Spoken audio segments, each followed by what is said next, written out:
Well, this is Dave Gavis, and today we are interviewing Gene Lewis here in Louisville at his home on November 11th, 2014. So welcome, Gene, and Gene is joined by his wife, Vivian. So we're going to talk about your history in planning in Texas and how you got to be where you ended up. And so let's start at the beginning and tell us when and where you were born.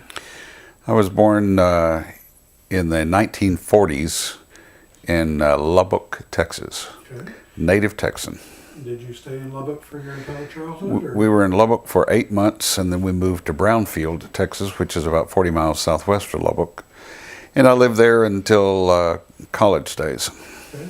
And what did your parents do? My dad was a car salesman, and my mother was a school teacher. My dad had been a school teacher before, but when he moved to Brownfield, he became a car salesman and sold Pontiacs. My furthest recollection back is selling Pontiacs. Then he sold Chevys during most of my formative years, and then he sold Fords. But I always liked Chevys best until the 1980s, and my Chevy was a piece of crap, so I now like Hondas. And believe it or not, I have been to Brownfield. What do you remember about Brownfield as you were growing up? It was a nice place to grow up. It was a small town, about 8 or 10,000 people. It's about 8 or 10,000 people now. Everything, it's a small town place. You'd go to the same barber shop and everybody would know your name, and you couldn't get in trouble because somebody would let your parents know. And it was a nice place to grow up, going to school there. So, but you got out of high school, and what did you do then? Went to East Texas State University over in Commerce. Both my parents had gotten their degrees from ET. My brother had gone to North Texas for 4 or 5 years and finally became a sophomore and dropped out. So my parents decided maybe North Texas wasn't the place for me, so I went to ET and stayed there 4 years and got my degree in speech and English, working in radio and television. And basically trying to avoid the draft for as long as I could. But then once the draft notice came, they didn't take me anyway because of health reasons, which was fine because I'd gotten married about a month before that. And so you started working in radio? Yeah, I was working in radio when I was in high school and through college and after college at radio stations in Brownfield, in Lubbock, in Paris, Texas, and in Greenville. And then after 5 years of radio, I was married and decided to get into something that maybe paid a little better and didn't pay you off in record albums, and went to work for the newspaper in Greenville. And stayed with the newspaper there till 1971 when they transferred me to Louisville, because my name was Lewis, and I could write a column called Lewis in Louisville. And I stayed with the newspaper in Louisville till 1974. Then I went to work for the city of Louisville. And with the paper, did you mainly write, or did you do other? I was the editor of the paper here, and I was writing, doing the layout. I was over the production staff, doing a little bit of everything because it's a small paper. In Greenville, it was primarily writing and doing the school beat, the county beat, city hall beat, and getting to do a lot of stories, a lot of pictures.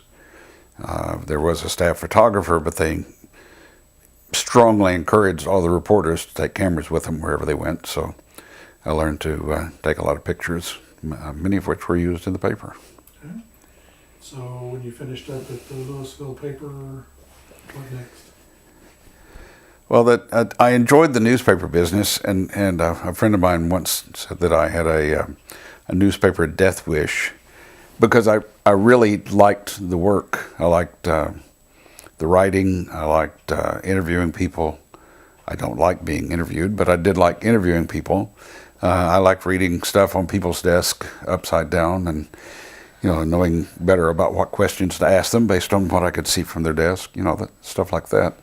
And I could have, I was putting in 60 and 70 hours a week for the newspaper because I enjoyed the work. But I decided that it was very difficult to work for a newspaper and have a wife and kids at home. So I opted to favor the wife and kids and get out of the newspaper business and do something else. And that something else was? Working for the city of Louisville, I was the city manager offered me a position as administrative assistant to the city manager, doing whatever he felt like I needed to be doing. And he had me doing all kinds of odd jobs, doing a lot of writing for him. And as he got fired, new city manager came on. He had me doing different things and had me working, doing the second city manager I worked for didn't like planning very much, and or planners. So he didn't want me to get involved with planning or planners. And he had me being involved some with the Planning and Zoning Commission, but he thought that was all a joke and that it was not a real positive attitude toward planning. But then after he got fired, the interim city manager made me director of planning, and I started doing the Planning and Zoning Commission and Zoning Board of Adjustment all on my own. And it was definitely an earn while you learn situation.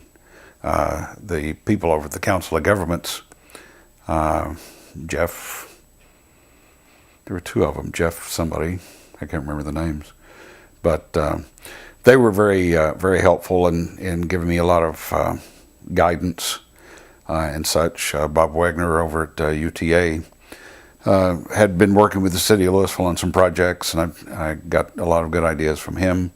And the general on-the-job training, learning to try to balance what the city council wanted, what the developers wanted, and yet what the public wanted. And that, yes, you could make one group really, really happy, but the real trick was trying to balance it where everybody was either equally mad or they were all at least a little happy. Or all a little mad at you. Or a little mad at me, yeah. So what year did you start in Louisville? I started with the city in 1974. What was Louisville like then?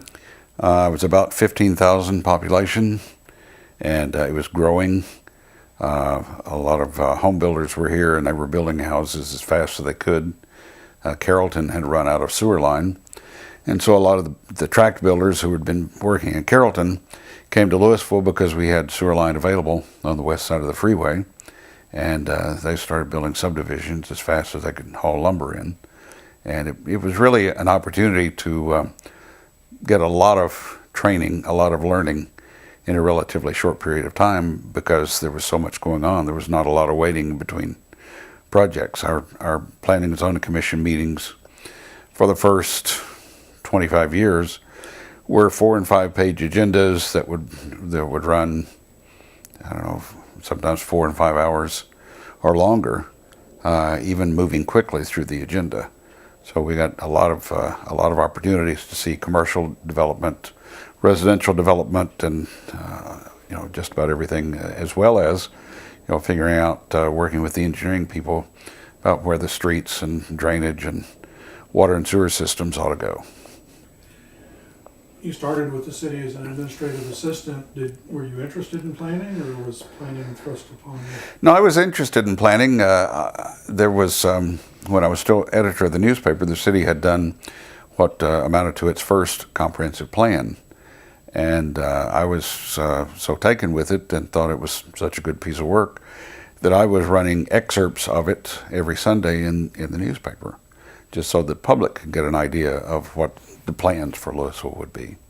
And really, in the end, it worked out very good for all of us. And the public got a little better idea of where the city was headed. Do you remember the name of the city manager that hired you? Johnny Sartain. Okay. Really a nice guy. Johnny still lives in the area. He's been to several other cities after Louisville and has since retired and living outside of Louisville just a little bit. And I see him once a year or so. And how about the city staff? How big was the staff?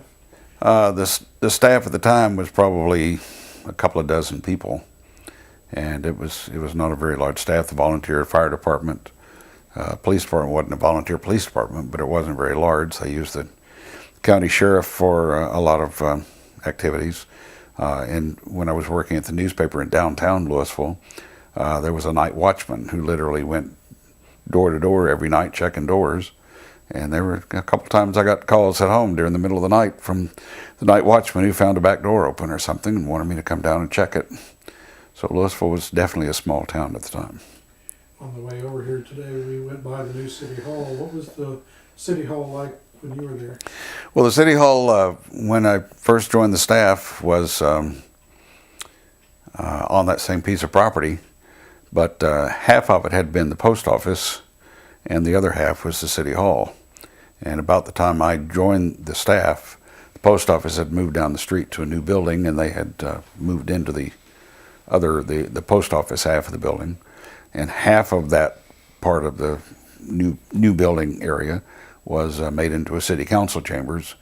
When I first started with the city, or when I first started with the newspaper going to the city council meetings, they met literally in a back room around a table, and the mayor would have this, the council members all around the table, and he would read the item off the agenda, and they would all lean in and start talking. Well, I was a newspaper reporter, and I was trying to figure out what it was they said, and sometimes after the council meeting, I'd ask the city secretary, what did they do on this item? And she would say, I don't know, I couldn't hear them either. I'll have to ask the mayor tomorrow.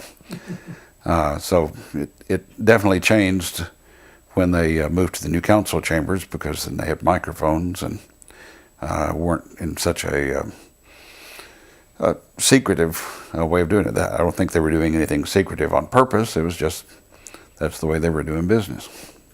And how many years were you with the city? A little over 35 years. So in all that time, were there any particular projects or developments that you're particularly proud of?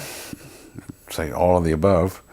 I was involved in, obviously a lot of the projects, from the residential development, working with the zoning ordinance, modifying the zoning ordinance to kind of keep up with the times, where somebody would come in with a new style of product that really didn't fit within the ordinance, but everybody thought it was a good idea and wanted to do it, so I'd have to rewrite the ordinance to be able to allow for that type of use. When Castle Hills approached the city of Louisville about working out an arrangement to have Louisville annex a strip around it so that it couldn't be annexed by another community, and yet not be annexed into the city until all the bonds are paid for, so that taxes for Louisville residents wouldn't go up to pay for their improvements, which is still the situation, although apparently now they're getting close to talking about annexing into the city. They came in with a 6-inch thick stack of rules and regulations they wanted to do to make Castle Hills like Highland Park. And we sat down with them over 3 or 4 afternoons and whittled that down to 3 or 4 new ordinances and some modifications in some of the existing ordinances. It satisfied them. It made everything a lot more simple to deal with, and they have been growing like crazy. And some of the other developments in Louisville are using some of their regulations. As an example, the townhouse regulations that we had at the time required a minimum 2,000-foot lot and I think 1,600-foot house. For the Castle Hills, we developed a townhouse estates classification, which was a 4,000-foot lot and a minimum 2,000 or 2,500-foot house.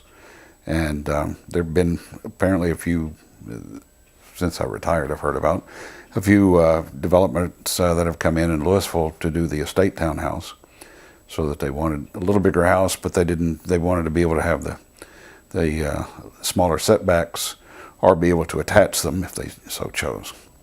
So. And then how about the Old Town area? The Old Town area has always been a challenge for everybody,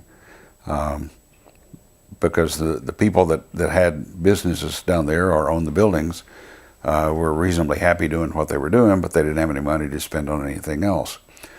We had, at one time, I was over our Main Street project, which is a state program, and we had our Main Street manager, and she was very successful at putting together promotions for the Old Town merchants.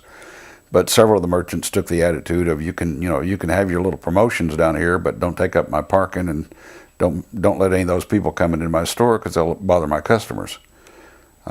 So most of that attitude has changed, and the city still has quite a few promotions in the Old Town area now, and draws a lot of people. And the new City Hall? The new City Hall is really nice. I like the City Hall. It is bigger, although not big enough to hold everybody that works for the city. But it's a lot more efficient as far as having the key departments together, and certainly is something that the citizens of Louisville are proud of, to be able to show their friends and relatives. This is our city hall, and the council built it there, and built it in that fashion in order to basically say we're all about investing in Old Town. We're putting our money where our mouth is, and we'd like to see other people invest in Old Town. And in part because of that building, there has been a lot of reinvestment in the Old Town area. So somewhere along the line, you got involved with APA? Yeah, I'd been a member of APA after the second city manager left, and the interim city manager allowed me to join the APA. And mostly I just would go to the APA state conference, and that was pretty well my total involvement with APA. But I got to know quite a few people at that time, and enjoyed the people I met with, and I learned quite a bit at the conferences, but I didn't really get involved in the sections. And then one fateful afternoon, I got a call from somebody asking me if I'd put my name on a ballot for the City Planners Association of Texas for officers election as second vice president. And I tried to talk my planner into putting her name on there, and she said no, she wasn't ready for that yet. So I was assured I had no chance at all of winning, that the guy I was running against was very popular, and it'd be a walk-off for him, but they needed 2 names on each spot on the ballot. So of course the rest is history. I won the election, and served as second vice president for about a year, until the president resigned because of things going on in his office. And then a few weeks later, the first vice president resigned because he went to work one day and found his desk out on the sidewalk or something. And suddenly I was president of the City Planners Association of Texas. And then, oh, by the way, I was told that also puts you on the board of the Texas APA. And your first board meeting is next month. So that was my introduction to involvement in the APA.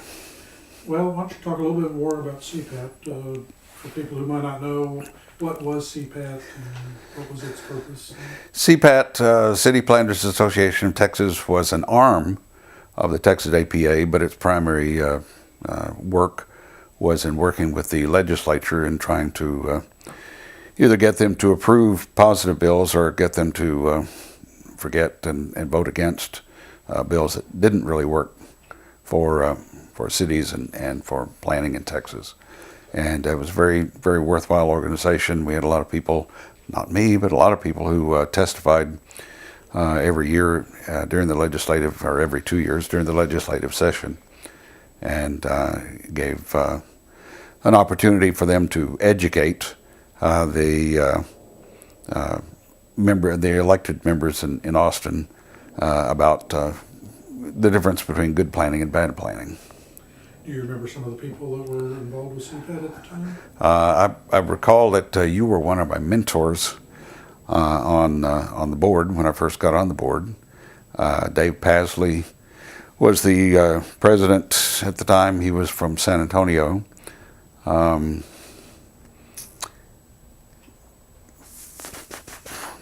There are other names in there, but I'm just not kicking them out right now. That's fine. And so, by virtue of your office in CPAT, you guys started getting exposed to the chapter, and how did that evolve? Started going to the chapter board meetings as CPAT president, and Carol Barrett was the Texas APA president. I believe you were president-elect, and Carol was especially good at helping me along and giving me a lot of guidance as I was getting started in APA, helping me understand what APA was all about, and that it was a lot more than just the annual conference. So there were, at that time, the Texas APA had 4 annual, or 4 meetings during the course of the year to get the board together to talk about various issues. And that was a very educational experience, and in the end, I served on the board for 11 years. In what capacity? Well, after I stepped down from my third year as president of CPAT, I was a couple of things for Mike McAnally when he was president, national policy chair, and I think there was one other one. And then I was nominated for president.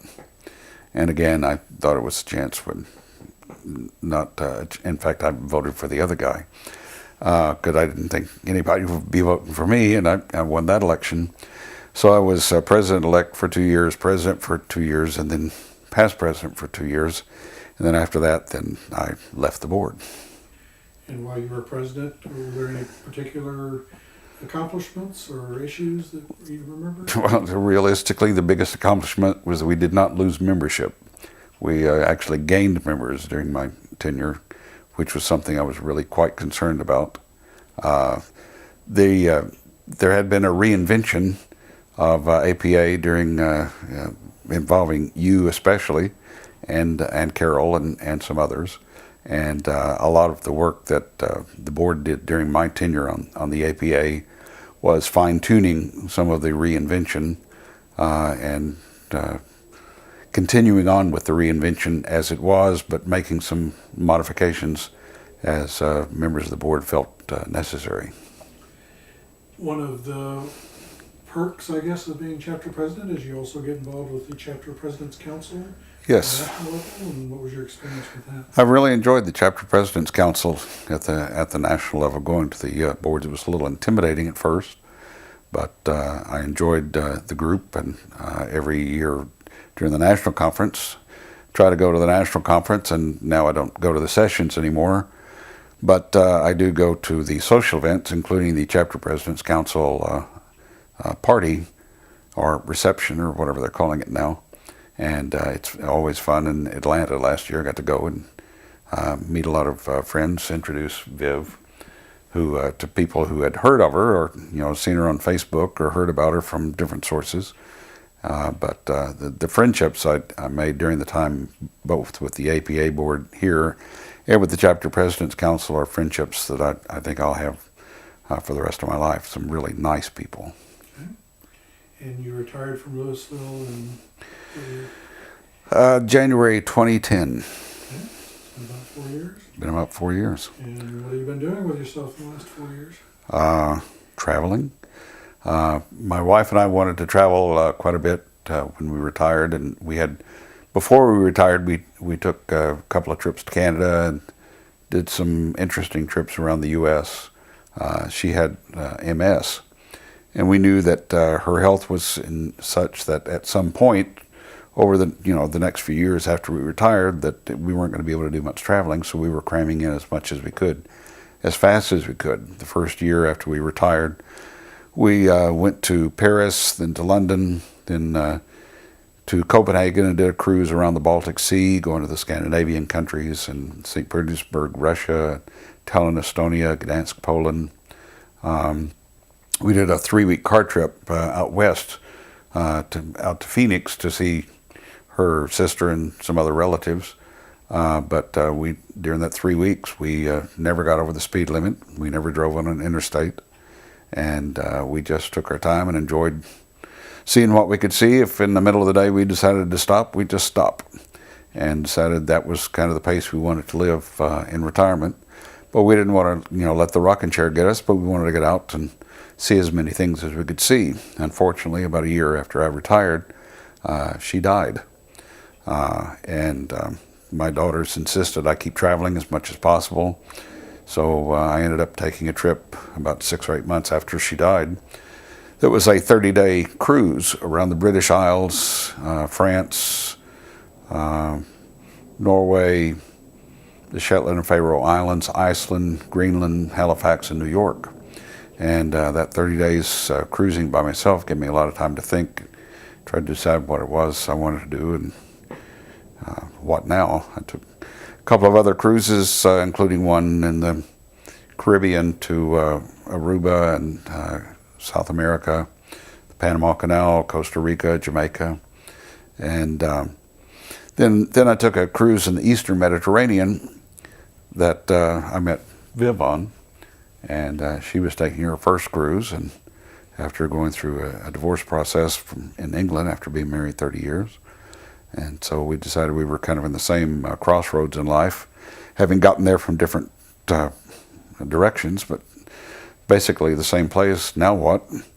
And decided we would travel together. And she was going to come to the U.S. and travel with me, but the U.S. Embassy didn't want her to come because she had no compelling reason to return.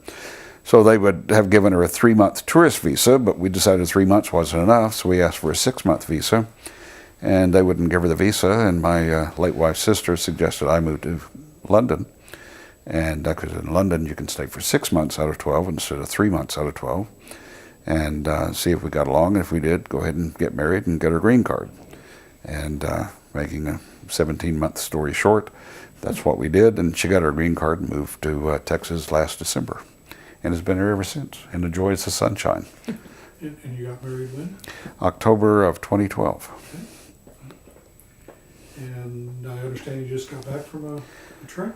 Yeah, we took her mom, who's 90, on a cruise. Her mom had her 90th birthday earlier this year in March, but I had kind of overstayed my welcome with the immigration folks in the UK, so I couldn't go back in March. So she went back by herself, but I had promised her mom that since I knew I couldn't come back, that in October when I could come back, we'd take her on a cruise, and took her and one of her sisters who had also never been on a cruise, and we went to the Canary Islands, Madeira Island, and Vigo, Spain, and had such a great time that we've already booked another cruise for the 4 of us for next year to go to the Baltic Sea. And it's one of those things that Viv and I enjoy cruising. While we were still living in London, we took one 6-week cruise to the New Zealand and Australia, and several South Pacific islands, Hawaii and Vancouver.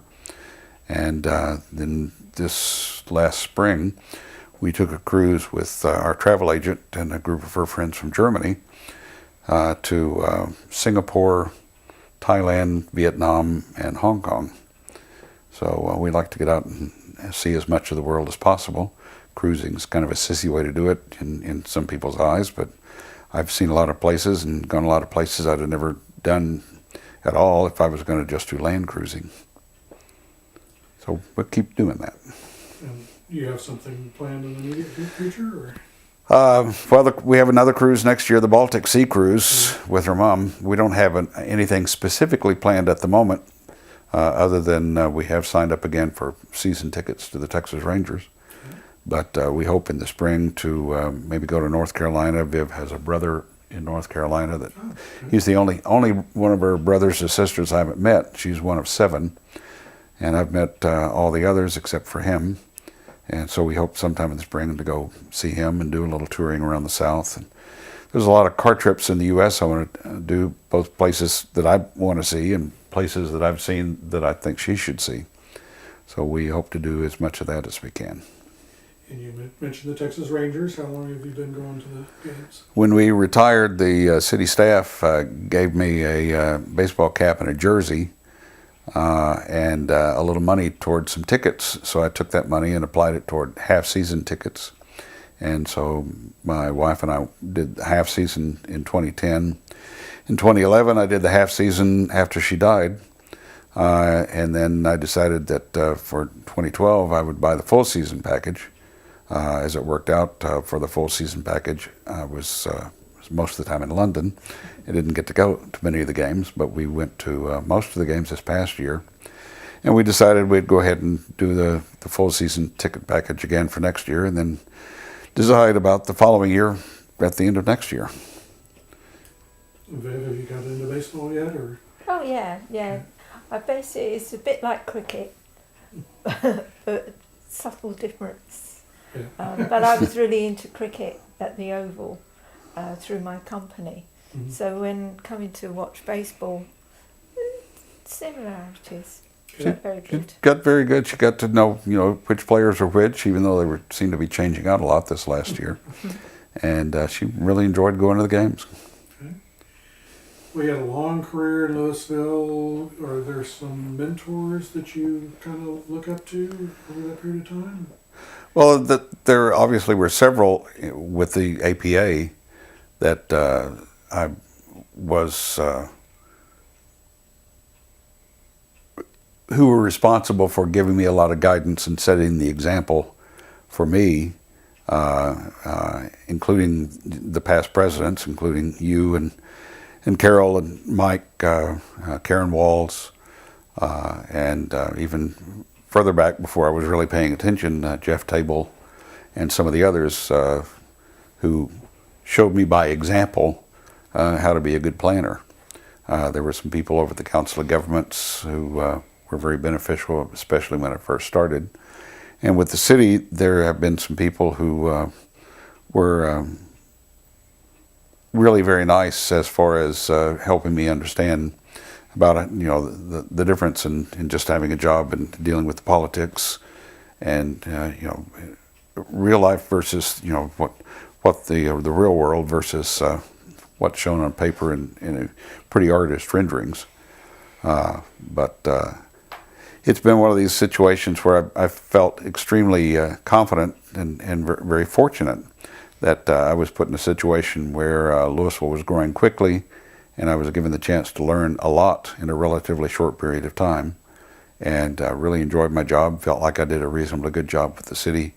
Although, I'm at a point now where after 35 years, I thought it was time to step down, let somebody with new ideas come in and do new things. And at the same time, I was ready to go out and do new things myself. Okay. Well, the flip side of that, is there any proteges or people that you have mentored over the years that you're particularly proud of? Been a number of staff people that have worked with you that have gone on to other things? Well, I have some staff people who are still there. Mary Perone Boswell, who was my planner when I left, and she was always very good, and is still there now, and I think is probably doing a very good job.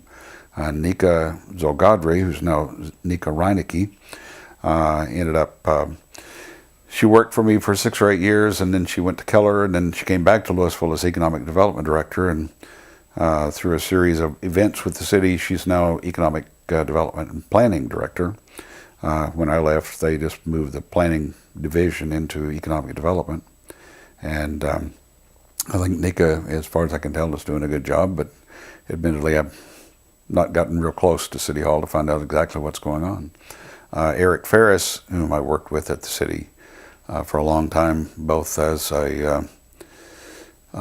was fire marshal and I was planning director, but we officed just down the hall from each other, and we got to spend a lot of time together and learning a lot of things. And he became community development director and was over me, although, like he said, there weren't very many people who could actually supervise me. I did kind of have a mind of my own sometimes. But he and I both learned from each other, and he's still there, and I think now he's an assistant city manager and is enjoying his work, although he's a lot busier than he was as community development director. You have any advice for young planners? Keep an open mind. Have fun. It's just a job in the end. It's not the end of the world if things go wrong. You just have to take everything with a grain of salt, take it as it comes, deal with it the best you can. When life gives you lemon, make lemonade. And the old one, if you can't decide if your glass is half full or half empty, get a smaller glass, and it'll all work out. What I heard was that the glass is twice as big as it needs it to be. Yeah. Well, we covered a lot of territory. Is there any area that we haven't talked about that you want to talk about? I can't think of anything right off the top of my head.